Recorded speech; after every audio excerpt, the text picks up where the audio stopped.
You don't belong in a store like this. The sentence wasn't whispered. It was hurled. Sharp, public, intentional. Every diamond in the glass cases seemed to freeze in its own sparkle as the words ricocheted across the showroom. The sales manager's lips curled into a sneer as she waved a glossy black VIP card between two manicured fingers like it was a counterfeit bill. "Expired card," she added louder, so the dozen onlookers nearby wouldn't miss a beat of her performance. Beside the black woman she targeted, a uniformed guard stepped closer, hand tightening on her arm. His stance was less about protection and more about removal. Around them, a handful of customers, mostly well-dressed, mostly silent, lifted their phones. One hit record. Another whispered, "Are they serious?" The black woman hadn't spoken yet. She stood in a gray sweater and simple jeans, her posture unshaken, her bag hanging neatly at her side. Nothing flashy, nothing screaming wealth, and that was the point. She let them think she was ordinary. She let them assume. The manager jabbed a finger toward her chest, voice shrill enough to rattle the glass. "This isn't Fifth Avenue resale. This is Bellacourt. We don't tolerate fraud. Security, get her out now." The guard's grip pressed harder. Gasps fluttered through the room like startled birds. The junior associate behind the counter glanced nervously at a monitor that still flashed one undeniable truth. Carter VIP. Access. Valid. She swallowed her words, paralyzed between job security and actual justice. Still, the black woman didn't raise her voice. She didn't resist. She simply turned her head, her eyes locking on the manager with a calmness that carried more weight than any outburst could. "Run. The name." 3 words. Nothing more. But the way she spoke them cracked the air open. The guard hesitated. A customer near the back muttered, "She sounds serious." Another tightened his grip on his phone. The manager scoffed, spinning the card between her fingers as if mocking the idea. "People like you think one shiny piece of plastic makes you somebody. But look around, this isn't your world. You don't belong here." Silence followed. Not hers the room's, the kind of silence that isn't peace, but pressure. Eyes darted, phones angled, judgment shifted. And through it all, the woman in the gray sweater never moved. She stood as if anchored to the marble floor itself, her stillness louder than the manager's screams. The security guard's hand stayed on her arm, but even he felt the change in gravity. What no one in that room knew, not the guard, not the sneering manager, not the customers hungry for spectacle, was that the woman they were trying to humiliate didn't just belong in this store. She owned it. Before we continue, where are you watching from? Drop your city or country in the comments below. And if you believe in dignity and justice, hit like and subscribe. These stories spark change. And we're glad you're here. Now, back to her. The store didn't exhale. It tightened.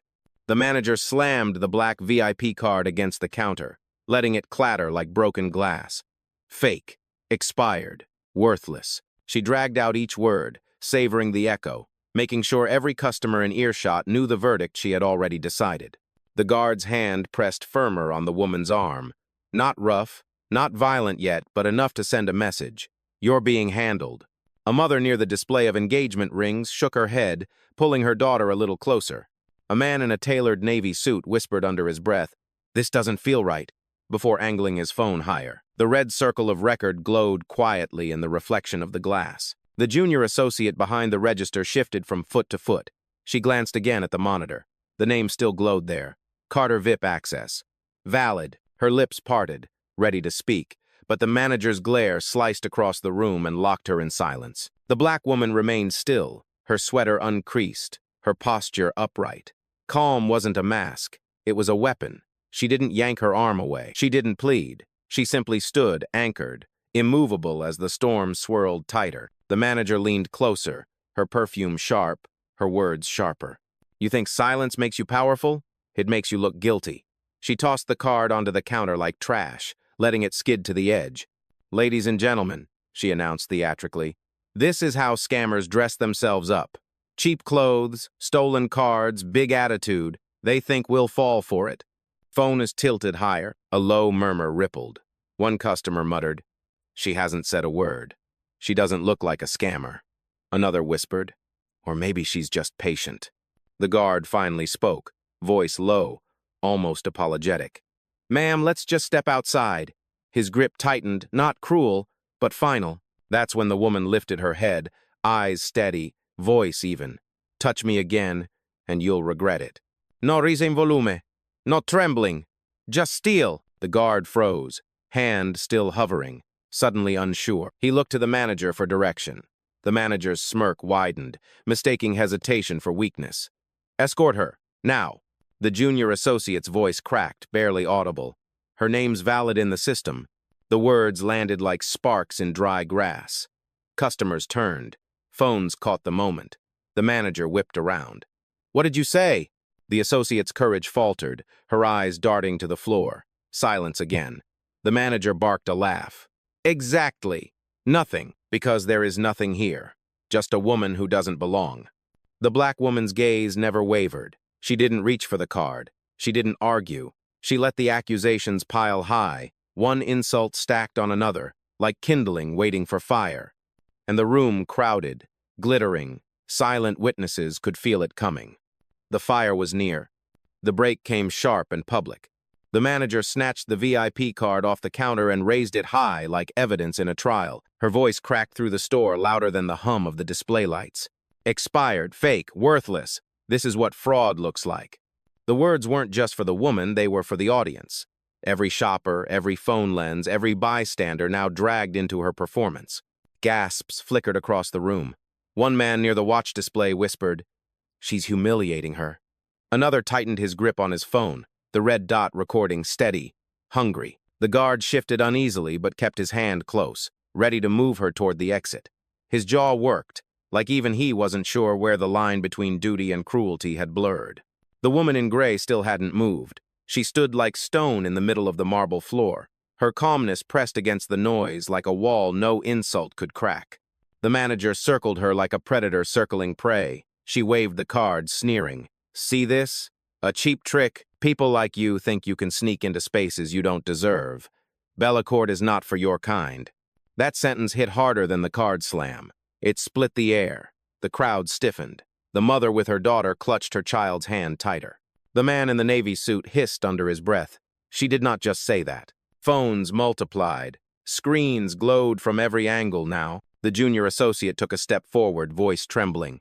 Her name's still active, it's right there. The manager spun on her, eyes like daggers.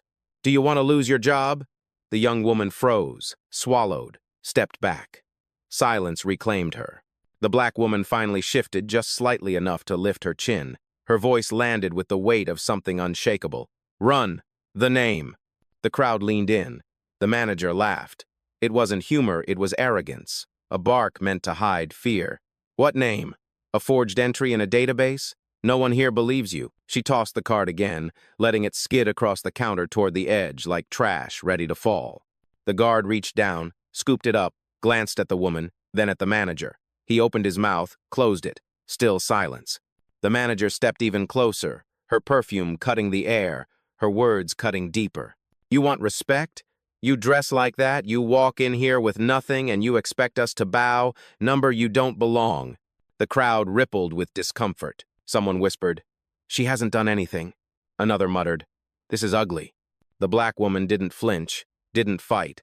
She let the scene spin itself into chaos, her silence heavier than the manager's screams, because storms collapse on themselves. And this one was nearly at its breaking point. The store was no longer a showroom. It was a stage. Every insult, every phone raised, every second of silence built toward a single move. The black woman reached into her bag, not rushed, not desperate, calm. She drew out her phone, tapped once, and lifted it to her ear. Her voice, low and unwavering, slid through the noise like steel through silk. Activate protocol. On the other end, the reply came immediate, clipped, efficient. System ready, ma'am. The words weren't loud, but they shifted the air. Customers exchanged glances. The junior associate stiffened, realizing she'd just heard something far above her pay grade. Even the guard's hand faltered, suddenly uncertain. The manager scoffed, trying to laugh off the weight that had just entered the room. "Oh, please. What are you doing? Calling your cousin? Recording for TikTok?" She leaned closer, mocking. "You're wasting everyone's time. This isn't a game. Security, get her out." But the guard didn't move. His eyes flicked between the woman's steady posture and the growing crowd with their phones held high. His grip loosened. The black woman adjusted her stance, turned slightly toward the onlookers. She didn't speak to them directly, but her presence did. She was calm. She was unshaken. And that calm felt less like surrender and more like authority. The manager's smirk wavered for the first time. "Who do you think you're talking to?" The woman lowered the phone just enough for the room to hear. "Someone who can end this place in a single call." Gasps cut through the silence. The mother near the rings widened her eyes. The man in the navy suit whispered, "What did she just say?" The junior associate's chest rose and fell faster, her voice pushing through her fear. "She's telling the truth. The system shows Carter VIP, owner-level clearance." The manager snapped back, desperate. "Shut your mouth. She's bluffing. None of this is real." But the crowd had shifted. The balance was tilting. The woman raised the phone again, her tone steady as stone. "Log the incident. Timestamp every word. Mark the manager's conduct as discriminatory. Prepare escalation." "Confirmed," came the voice on the other end. Calm, professional, unshaken. The manager barked a laugh that didn't reach her eyes. "You think some invisible voice makes you powerful? You're standing in my store. You're nothing here." The black woman met her gaze for the first time fully. Her eyes didn't blink. Her words were quiet but carried like a hammer. "You called me nothing. In a place I built. The room froze. The crowd knew something had shifted, though they didn't yet understand how far. And the manager, suddenly pale, suddenly less certain, still hadn't realized that she had already lost. The silence cracked not from her but from them. A phone light flared brighter. The man in the navy suit finally raised his voice. "I've got this all on record," he said, steady, loud enough for the room. "Everyone can see what's happening." The manager spun toward him, cheeks flushed. "Put that down. You don't have permission to film in this store." He didn't lower his phone. "I don't need permission to film injustice." A murmur rolled through the showroom. Other customers shifted their angles, cameras steady. The crowd wasn't passive anymore. They were witnesses. The junior associate took another step forward, courage shaking but present. "Her name's not fake. I saw it in the system this morning. Carter, owner-level clearance. The manager whipped around, her voice slicing sharp. "Do you want to be unemployed by the end of the day?" The young woman's throat tightened, but her eyes flicked toward the customer with the phone, then back to the black woman standing in calm defiance. She drew in a breath and didn't step back this time. "She belongs here," the associate said. Louder now, clearer. The words rippled like thunder under glass. A woman near the earrings counter whispered to her friend. "She just said owner-level clearance." Another gasped. "Wait, does that mean—" The manager laughed, brittle, breaking. "All of you are being manipulated. This woman is nothing. This is a scam." The black woman still hadn't raised her voice. She didn't need to. She let the room move around her. The shift was happening, second by second. The guard's posture changed. He lowered his hand from her arm, stepping back slightly. His face was unreadable, but his body said enough. "I'm not touching her again." The manager saw it, fury flaring. "Do your job," she snapped at him. "Remove her!" He didn't move. Phones caught everything. The black woman finally spoke, her voice even, unshaken. "Every insult, every command, every threat you've made, it's all logged, all of it. And the world is watching." The room seemed to lean toward her. The manager's smirk faltered. She turned toward the crowd, desperate now. "She's bluffing. This is theater." The man in the navy suit cut her off. "Number, this is accountability." And for the first time, the weight in the showroom didn't belong to the manager. It belonged to her, the woman in gray, calm as stone, unbroken as the storm bent around her. The manager's mask cracked. Her smirk sharpened into something harsher, desperation disguised as authority. She slapped her hand against the counter, the sound echoing across glass and marble. "Security!" she barked, loud enough to rattle the chandelier above. "Get the senior guard in here, now. We have a fraud in the store." Heads turned toward the entrance. Another guard, taller, broader, uniform pressed, razor-sharp, stepped inside. His name badge caught the light as he strode forward, authority radiating from his posture. The crowd tightened, phones angling, lenses catching every second. The first guard shifted uneasily, motioning toward the woman in gray. "She hasn't done anything." The manager cut him off, her voice like a whip. "She's a thief in disguise. Look at her.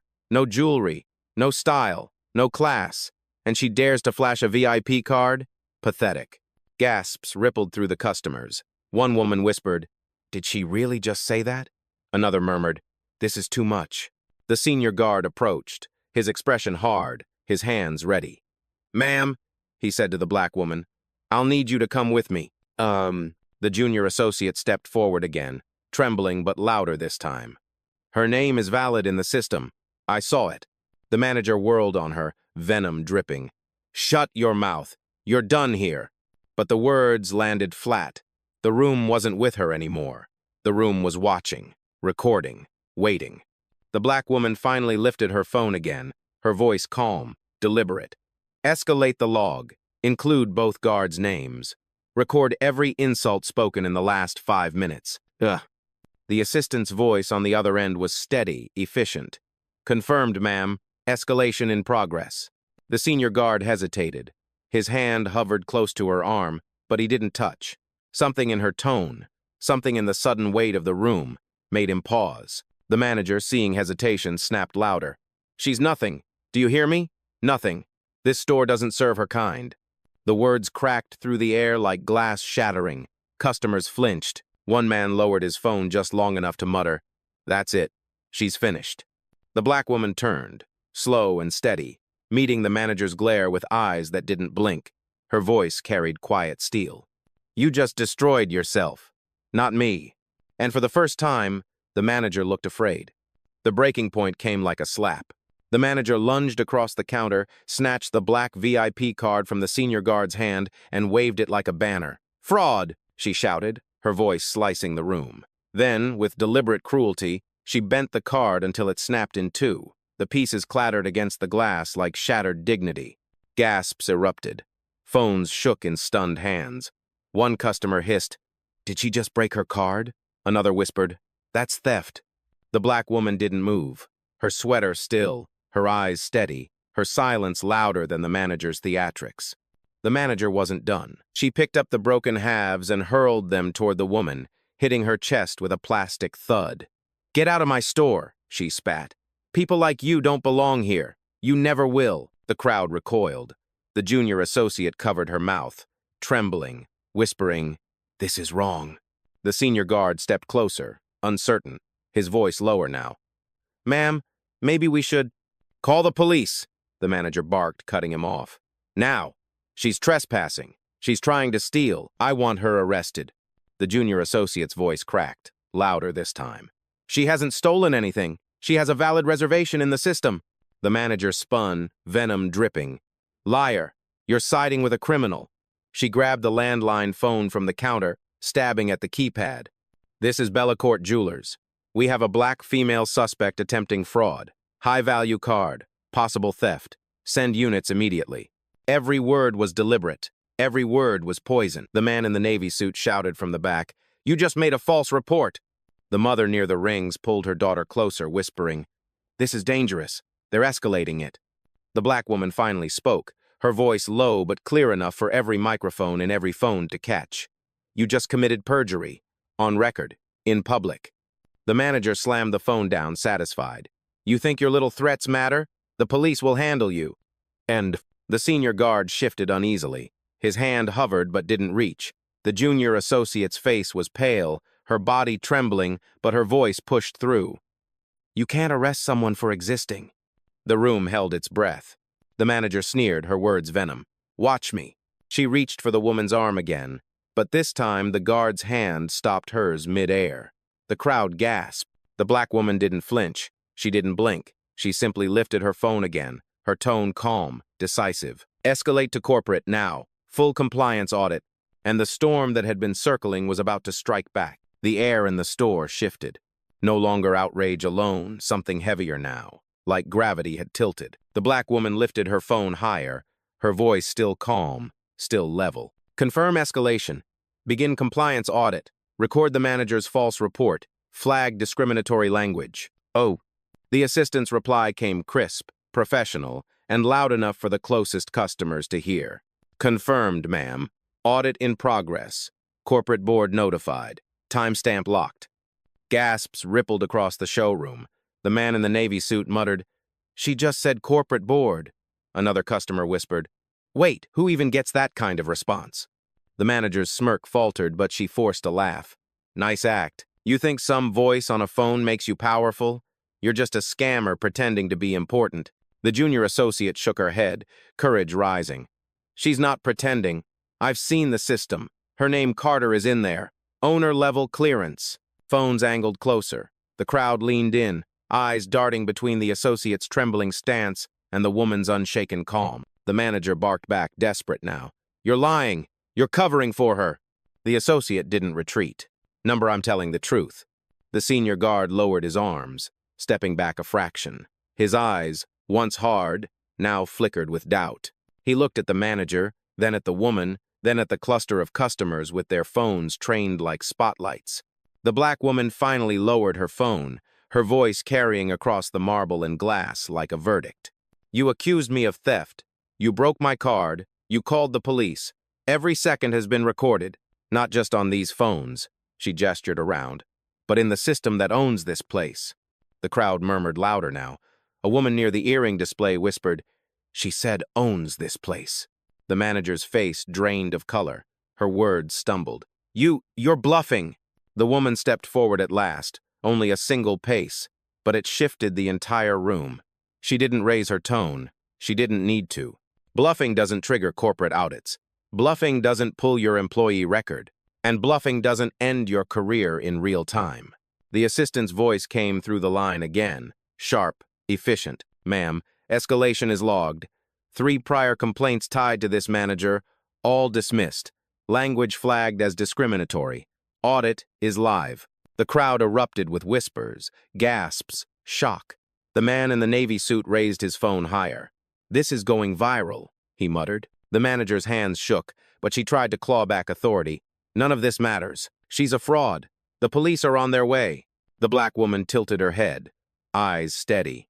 Her reply was soft, almost surgical. Then they'll arrive at a crime scene, yours. And the showroom, once hostile, once hers, was no longer the manager's domain. It was shifting. The store felt like a trial, and the verdict was seconds away.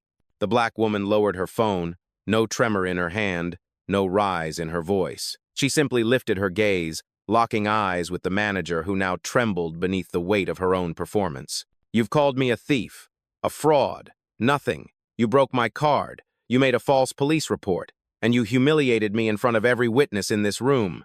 The silence that followed wasn't empty, it was suffocating. The customers leaned in, phones trembling, breaths held. The woman took one step forward, calm, steady, final. My name is Carter. I am the chief executive officer of Bellecourt Holdings, parent company of this very store. The words detonated like thunder in glass. Gasps cut the air. A woman dropped her phone, clattering against the marble. The man in the navy suit muttered, CEO? She owns Bellecourt? Someone near the earring case whispered, No way she owns all of it? The junior associate exhaled, relief flooding her voice. I knew it. I knew her clearance was real. Oh. The senior guard stumbled back a step, color draining from his face. His posture shifted instantly, no longer authority, but apology. His eyes darted to the broken pieces of the card on the counter, shame tightening his jaw. The manager froze, mouth open, but no words came. Her hands trembled at her sides. The crowd didn't look at her anymore. They looked at the woman in gray, the woman who hadn't raised her voice once and now commanded the room with truth alone. The black woman let the silence stretch. She didn't rush it. She let the revelation sink into every corner of the showroom until even the walls seemed to lean toward her. Then she spoke again, voice sharper, like a blade cutting final. You called the police on the owner. You broke into evidence of your own prejudice, and you mistook silence for submission. That was your last mistake. The customers erupted. Murmurs turned into exclamations. She owns it. She really owns it. This is insane. That manager's finished. The junior associate stepped closer, almost protective now. Ma'am, I'm sorry. I should have spoken sooner. The black woman's eyes softened for a fraction, then steeled again as she turned back to the manager. You see? The truth was always here. You just refused to see it. The manager finally found her voice, but it cracked. This isn't possible. But the crowd wasn't listening to her anymore. They were recording her collapse. The store had shifted. The power no longer belonged to the one shouting. It belonged to the one who never needed to. The room no longer belonged to the manager. It belonged to the silence after the reveal, thick, electric, heavy with consequence. The black woman Carter didn't raise her tone. She didn't need to. Her words carried like verdicts carved in stone. "Terminate her access," Carter said, eyes never leaving the manager's face. "Effective immediately." On the other end of her call, the assistant's voice came crisp, decisive. "Confirmed, ma'am. Executing removal protocol now." The manager blinked, confused, trying to hold on to authority that had already slipped through her fingers. "What are you talking about? You can't—" A shrill beep cut her off. The computer terminal behind the counter flashed red. Access denied. Another beep. Her login credentials vanished before her eyes. The junior associate gasped, covering her mouth. The senior guard stepped back, murmuring, "Oh my God." The manager stumbled toward the monitor, jabbing the keyboard. Nothing. Her profile had been wiped in real time. Onlookers leaned closer, phones capturing every frantic keystroke, every failed attempt. "You don't have the authority to do this," the manager shouted, desperation cracking her voice. Carter's reply was steady, merciless. "I don't need authority. I am authority." Gasps rippled through the crowd. One customer whispered, "She just ended her career in 30 seconds. Another muttered, "I've never seen power used like this." The manager's hands shook as she slammed them against the counter. "This isn't fair! You can't just destroy me!" Carter cut her off with a single look. "You destroyed yourself the moment you decided who belonged here and who didn't." The assistant's voice echoed again through the line. "Manager Vance, access terminated. Employment contract flagged. Security credential revoked." The senior guard's eyes widened. They locked her out. He looked at Carter with new recognition, respect, even fear. The manager's face drained of color. She reached for the phone on the counter, but it was too late. The landline screen flashed. Restricted access. Even the store's communication system had locked her out. Phones recorded her collapse. The mother near the rings whispered to her daughter, "You're watching justice happen in real time." The man in the Navy suit shook his head in awe. "This is history." The junior associate stepped closer to Carter, her voice trembling but clear. "Thank you for proving what she tried to erase." Carter nodded once, then turned back to the crowd, her eyes sweeping the room. She didn't shout. She didn't need to. Her voice cut clean and precise. "You all saw what happened. You all heard what was said. Let this moment remind you, power doesn't shout. It doesn't threaten. It acts." The manager sagged against the counter, her body small, her authority gone. She opened her mouth to speak, but nothing came, not a word. And Carter stood tall in the silence, not just the owner of a store, but the embodiment of something larger. Dignity, justice, power. The aftermath didn't unfold quietly. It cracked open. The senior guard, once rigid, stood frozen. His posture collapsed into something smaller, his eyes wide, darting from the glowing access-denied screen to Carter's calm face. His lips parted, but no words came. White as paper, he stepped back, palms raised slightly like a man surrendering. The junior associate pressed her hands against her chest, breathing fast. Relief and fear collided in her eyes. She had spoken the truth, and now she was standing in front of the very CEO who had just dismantled her boss in real time. I didn't know," she stammered. Carter met her gaze, steady. "Now you do, and you spoke up when it mattered, remember that." The words steadied the young woman, her trembling slowing. Across the showroom, customers buzzed like a hive finally breaking free. A man near the earring case clapped once, sharp, and others followed. Applause rose uneven at first, then grew into a wave. Phones lifted higher, capturing not just humiliation but vindication. The mother near the rings whispered fiercely, "That's how you end prejudice." Her daughter's eyes shone wide, recording everything. The manager collapsed against the counter, hands trembling, face pale. The broken halves of the VIP card lay like evidence in front of her. She shook her head, whispering to no one, "This can't be happening. This can't be real." But it was real. And the entire world, every phone camera in that room was making sure it would never be erased. One customer shouted, "She owns you. You disrespected the owner of the company." Another added, "And now you've lost everything." The crowd was no longer passive. They were participants, their voices rising with justice. The once pristine showroom was alive, no longer with sales chatter, but with something more powerful accountability. The senior guard dropped his radio to the floor with a clatter. He muttered, "I want no part of this," and stepped back toward the door, face pale, legs unsteady. The junior associate, emboldened now, turned on the manager. "You told me to lie. You told me to erase her name. I won't be silent anymore." The manager shook her head violently, her words a broken whisper. "No, no, stop talking." But it was too late. The tide had turned. Carter remained at the center, still, steady, watching it all unfold, not triumphant, not boastful, but immovable. Justice wasn't chaos, it was clarity. And in that moment, the store itself seemed to bow not to fear, but to truth. The store was silent again, but not the same silence as before. This wasn't the quiet of prejudice or the hush of humiliation. It was the silence after judgment, after truth had been carved into stone. Carter stood at the center, unshaken, framed by the glow of dozens of phones. The manager slumped at the counter, stripped of power, trembling in front of the very customers she had tried to impress. The guards kept their distance, pale, shaken, no longer enforcers, just bystanders. Carter's voice cut through the room like a steady blade. "Let this be clear. I will not tolerate discrimination in a company I built. Not in this store. Not in any store. Not ever." The words hung heavy, undeniable. She glanced toward the junior associate, who still stood clutching her chest. "You found your voice when it mattered. Keep it." The young woman's eyes filled and she nodded quickly, almost in relief. Carter turned back to the crowd. Her gaze swept the room, not pleading, not performing, simply declaring, "You all witnessed it. You all saw what silence costs, and you all saw what dignity demands." The man in the navy suit raised his phone higher. "The world's going to see this," he murmured, and he was right.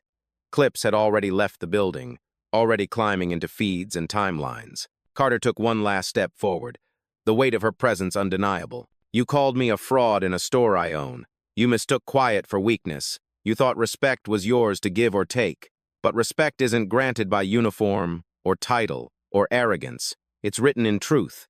The crowd stirred, breaths sharp, some nodding, some whispering, "Yes." Ugh. She let the final words drop like stone into water. "I don't need to raise my voice. I am the result. I am the proof. I am the ending." For a moment, the room stayed still, frozen in the gravity of her words. Then the applause came, thunderous, uncontained. Customers clapped, voices rose, some even cheered. The sound filled the marble walls and rolled back against the chandelier. The manager crumpled into herself, invisible now. The guards stepped away, their authority dissolved. And Carter, calm, unshaken, turned toward the door, her steps steady, her silence louder than thunder. The story was over, but the lesson would echo far beyond the walls of Bellecourt.